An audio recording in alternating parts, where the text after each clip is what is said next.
नमस्ते। आज जिस किताब का मैं रिव्यू आप लोगों के साथ करने वाली हूँ, वो कोई फुल नॉवेल नहीं है, एक नॉवेला है। यह नॉवेला डी.एच. लॉरेंस के द्वारा लिखी गई है। इस किताब में 3 नॉवेला का सेट है जो डी.एच. लॉरेंस के साथ द्वारा लिखा गया है। द फॉक्स, कैप्टन्स डॉल और लेडी बर्ड। मैंने जो पढ़ी है वो द फॉक्स है।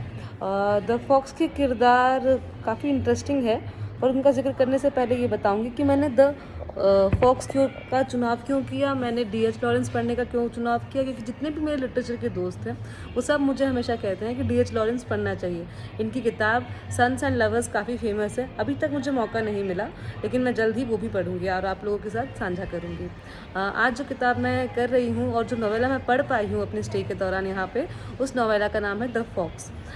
द फॉक्स एक कहानी है 2 लड़कियों की, मार्च और बैनफर्ड, जो रहती हैं एक फार्म पे, और सिर्फ वो 2 लड़कियां रहती हैं। वो अपना सब काम वहाँ करना चाहती हैं, वहीं फार्म में रहना चाहती हैं, फार्म को चलाना चाहती हैं, और साथ ही साथ वो चाहती हैं कि अपने पर्सनल लाइफ के लिए भी टाइम मिले। तो क्योंकि वो ये करना चाहती है तो काफ़ी बार ऐसा होता है कि वो अपने पर्सनल चीज़ों के लिए टाइम नहीं निकाल पाती, या अगर वो उन चीज़ों के लिए समय निकाल पाती हैं तो वो इन्जॉय नहीं कर पाती या वो पूरी तरीके से काम नहीं कर पाती जो उनको आइडियली वहाँ पे फार्म पे करना चाहिए, जो ज़रूरी है फार्म को सस्टेन करने के लिए। और इन सब के दौरान किस प्रकार से एक फॉक्स आता है जिससे उन्हें डर लगता है, जिसको वो हटा नहीं पाते, और इस फॉक्स की तुलना आगे चल के इन्होंने एक इंसान से करी है जो उनके जीवन में आता है, उन दोनों दोस्तों को इम्पैक्ट करता है।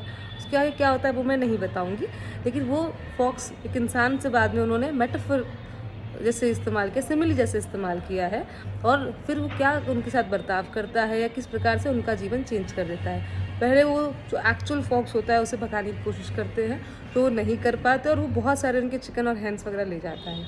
इवेंचुअली जब एक कोई इंसान उनकी लाइफ में आता है जो द फॉक्स है, तो वो किस प्रकार से उनके जीवन को चेंज करता है, फिर वो डिस्कशन है उसमें। आइडियली बहुत सस्पेंस है, ये छोटी सी किताब है।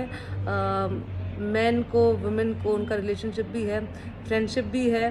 हर फ्रेंडशिप ज़रूरी नहीं है कि लवर्स और फ्रेंड्स में चूज़ ही करना पड़े आपको।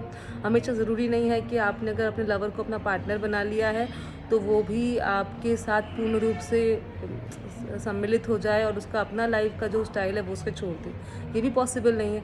तो इन सभी चीज़ों को उन्होंने बहुत अच्छे से डी.एच. लॉरेंस ने इस किताब में बताया है। मैं उम्मीद करती हूँ कि आप लोग भी इसे पढ़ेंगे। नॉवेला है, काफ़ी जल्दी ख़त्म हो जाएगी, 70 पेजेस की है। कैप्टन्स डॉल और द लेडी बर्ड का मुझे मिलने का समय नहीं मिला, पढ़ने का समय नहीं मिला।